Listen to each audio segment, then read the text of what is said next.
السلام عليكم ورحمة الله وبركاته. أحبائي وإخواني، إخوة الإسلام والعروبة وإخوة الأرض والأوطان، أيا كان دينكم وأيا كانت مذاهبكم، معكم مستشار أحمد عبد ماهر، المحامي بالنقد والباحث الإسلامي، في بث جديد عن بعنوان همسة عتاب.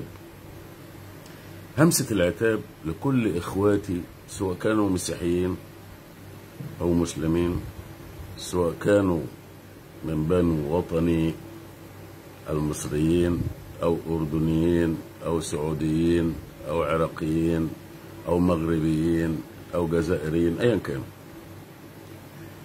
إخوة الإسلام وإخوة العروبة وأخوة المحبة، لابد أن نقنع أننا شعوب ثقافتها ضعيفة.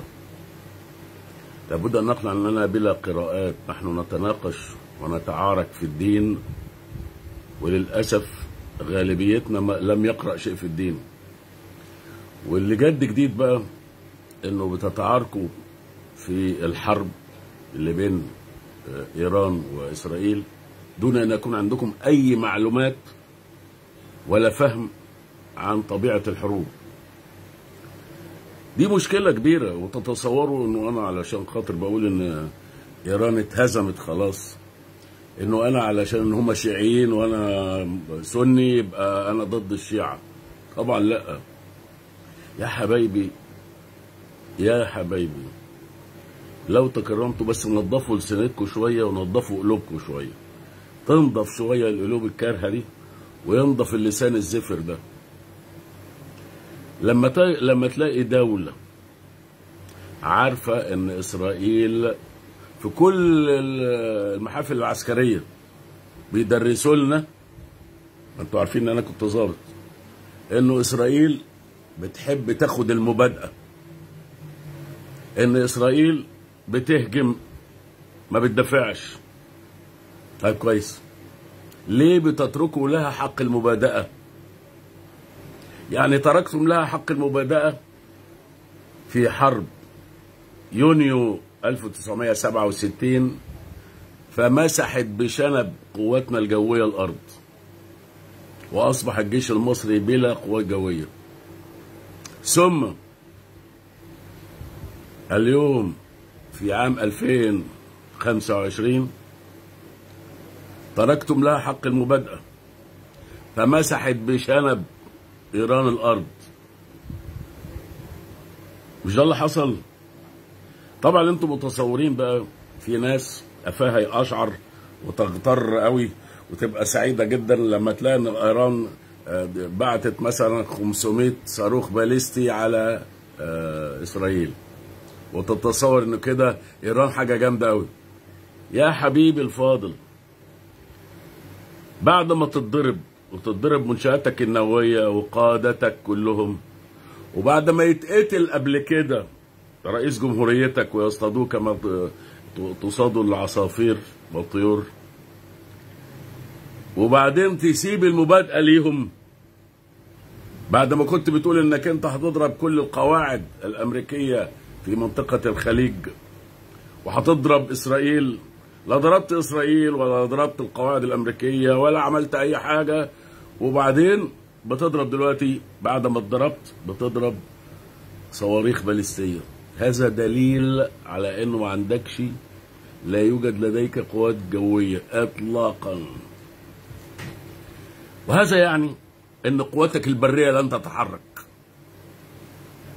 طب انا عايز اعرف منك، انت ليه ما عملتش عمليات اغاره نوعيه وخطفت 3-4 قادة من قادة الكيان وخدتهم عندك في إيران؟ عشان الناس اللي متصورة ان انا ضد إيران عشان انهم شيعة، وانا مش زيك اصلا حبيبي، انا مش زيك. انا بحب المسيحي، انا بحب الشيعي، انا بحب اليهودي المسالم، انا بحب السني، انا بحب بحب اللاديني، بحب اللي بيحبوا بوذا وبيعبدوا بوذا، انا كده. لكن انا بتكلم موضوعيا، طالما بتضرب صواريخ باليستيه يبقى ليس لديك قوات جويه، وطالما ليس لديك قوات جويه يبقى لن تتدخل بريا، وطالما لم تتدخل بريا اذا انت اتضربت على قفاك وما عندكش قوه رد. اما تخصيب اليورانيوم اللي انتوا عايزين، اللي قاعدين تزيطوا بيه ده، وهو عندكم 60%، فده لا يصلح الا انه يعمل بومبه من اللي بيرموها الاطفال في العيد عندنا. 60% تخصيب يورانيوم يعني ليس انتاج قنبله ذريه، لكن يعني انك تعمل بومبه من اللي بيضربوها الاطفال عندنا في الاعياد. انت بقى ما عندكش معلومات عامه ولا ثقافه عسكريه، ما تنطقش، ما تتكلمش، ما تقولش شيعة وسنة، ما تقولش ان ايران بتضرب. ايران اتهزمت خلاص. في جيل كامل من القادة من اول رئيس الجمهورية الايرانية اتمسح. لازم تعرف كده، لازم تعرف ان البنية التحتية للجيش الايراني اتمسح. ليه؟ لانه مسحوا القوات الجوية والدفاع الجوي، القوات الجوية والدفاع الجوي. اذا الجيش البري لن يتحرك. افهم كده. انتوا كونكم ما بتفهموش لان ما عندكوش معلومات. ما تقعدش تشتم بقى وتسب وتفتكر بالسباب بتاعك ده ان انت جامد قوي وقوي قوي.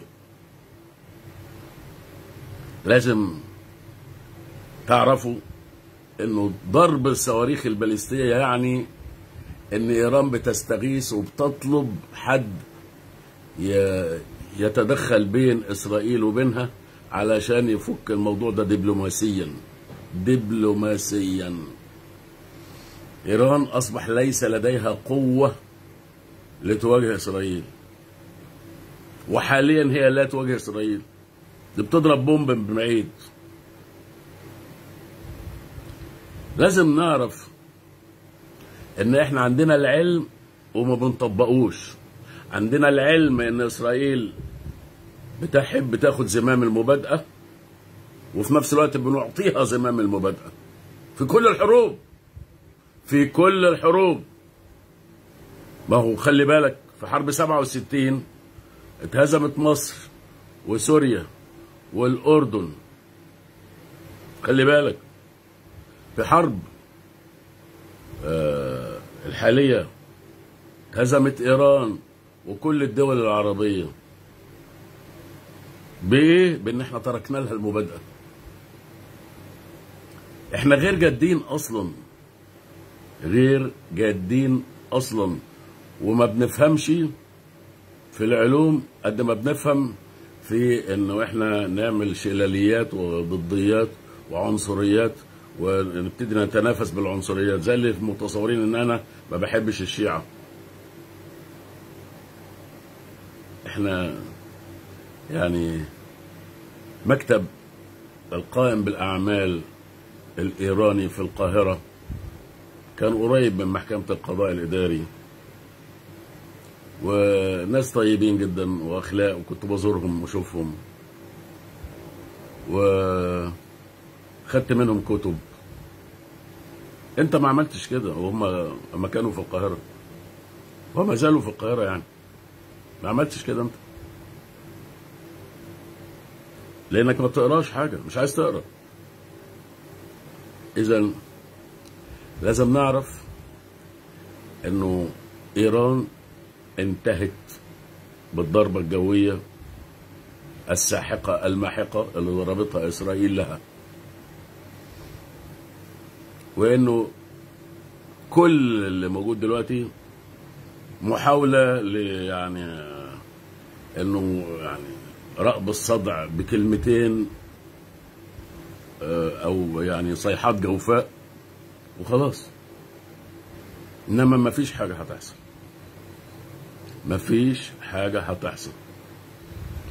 اما واذا كان عندكم حاجة تحصل، الرئيس عبد الفتاح السيسي قال لكم نعمل جيش وطني عربي موحد، جيش عربي إيراني موحد.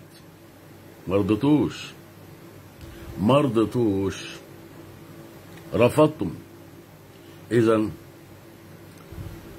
ذوقوا ما رضيتم به لأنفسكم. احنا لازم تعرفوا انه ايران ضربت 300 صاروخ اول يوم، دلوقتي بقى بتضرب بال100 صاروخ بس، بعد شويه مش هتضرب حاجه خالص. لازم تعرفوا كده، الحرب خلصت والقواعد الامريكيه موجوده في الوطن العربي، ولازم نفهم انه احنا اوطاننا العربيه دأبت على الخيانه. ما هو موضوع سد النهضه خيانه من العرب لمصر، انك انت تساهم في بناء سد النهضه علشان تقلل الميه اللي رايحه لمصر عن طريق نهر النيل، دي خيانه. لازم تعرف كده. يبقى لما تخلي سفارات إسرائيل لها الأسبقية الأولى في بلدك، دي خيانة. لما كنا أنا بحارب وأنت عامل اتفاقات مع الجانب اللي أنا بحاربه في حرب 73، دي خيانة. لما يتركوا الجولان لإسرائيل، يتركوها، دي خيانة. لما انفصلت سوريا عن مصر في الوحدة اللي كانت بين سوريا ومصر، دي خيانة. لما نعطي ترامب تريليون وما نديش مصر علشان تتقدم، دي خيانة. مش كده ولا ايه؟ هو ده الوطن العربي اللي احنا عايشين فيه. انا بقى كمواطن بقول كلام على قدي، اذا لقيتوا ان انا غلطان قولوا لي، بس من غير شتيمه عشان تتأدبوا، عشان ربنا سبحانه وتعالى بيقول فمن يعمل مثقال ذره خيرا يرى ومن يعمل مثقال ذره شرا يرى. وربنا سبحانه وتعالى بيقول ولا تنابزوا بالألقاب بئس الاسم الفسوق بعد الإيمان ومن لم يتب فأولئك هم الظالمون. تحب تقابل ربنا وانت ظالم؟ قول لي. ما هو ربنا بيقول لك ولا تنابزوا بالألقاب بئس الاسم الفسوق بعد الإيمان ومن لم يتب فأولئك هم الظالمون. اقعد اشتم فيا بقى براحتك عشان انا قلت كلام مش عاجبك، عشان انا بقول انه سبب نكبة المسلمين فقهاء المسلمين، وانت شايفهم علماء كبار قوي قوي قوي قوي قوي، رغم انهم قدموا السنة على القرآن، رغم انهم بيلغوا ايات القرآن علشان يظهروا ويعلوا مدونات السنة. ده انت بتسميه ايه؟ ما اعرفش بقى، تسميه زي ما تسميه، مش مهم عندي. رغم انهم قالوا على النبي بتاعك انه كان يباشر نسائي حال حيضهن، وربنا نزل عليه قرآن بيقول له يعني فاعتزلوا النساء في المحيض ولا تقربوهن. قال كده ربنا. نقوم احنا نكتب البخاري الداعر يكتب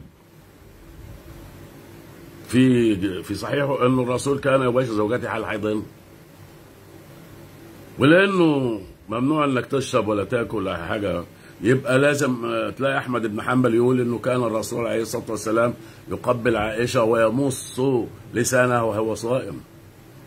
ولازم طالما هو الرسول لازم يبقى نفخر بانه اوتي قوه 30 رجلا في الجماع، وكان يباشر زوجاته كلهن بغسل واحد في ساعه واحده من ليل او نهار. هو ده دين كده؟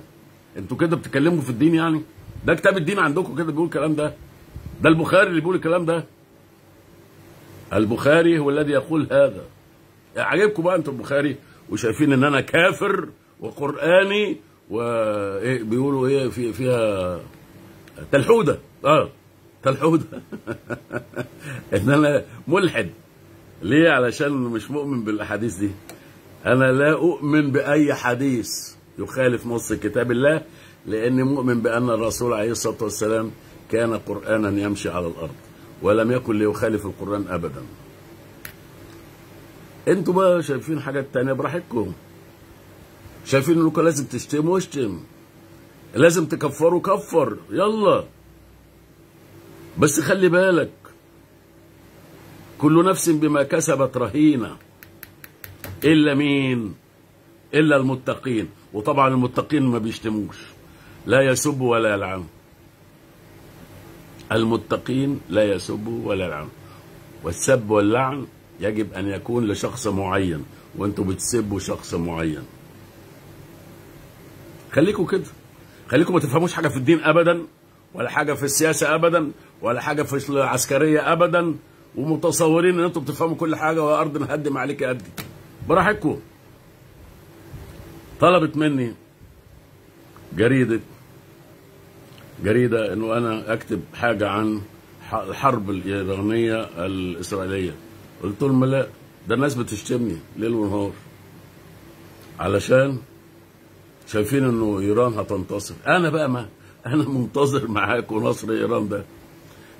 ايران اللي هتهجم على اسرائيل، ولا هتخطف 3 4 عساكر، ولا 3 4 ضباط، ولا 3 4 سياسيين من اسرائيل، ولا هتعمل اي حاجه خالص. هتضرب شويه نبل كده من بعيد. خلي بالك ان ضرب الصواريخ الباليستيه لا يكسبك ارضا ولا ينهي معركه. لا يكسبك ارضا ولا ينهي معركه. افهم كده. يعني أنا طبعا عارف إن أنا طولت عليكم، متأسف، لكن أرجو إن أنتوا تخلوا بالكم شوية من نفسكم، عشان هتموتوا. مش أنا ما عرفتش آخر خبر؟ مش أنت هتموت وهتتحاسب، وهضحك عليك أنا ساعتها. ليه؟ لأن أنا ما رضيتش الشتيمة بالشتيمة، والسباب بالسباب، واللعن باللعن. بس دي كل الحكاية. ولعن المعين خلي بالك منه، انما بابل اقوام يفعلون كذا ده حاجه تانية. خلي بالك. شكرا جزيلا يا اخوه، ربنا يبارك فيكم. اسال الله سبحانه وتعالى لكم الهدايه.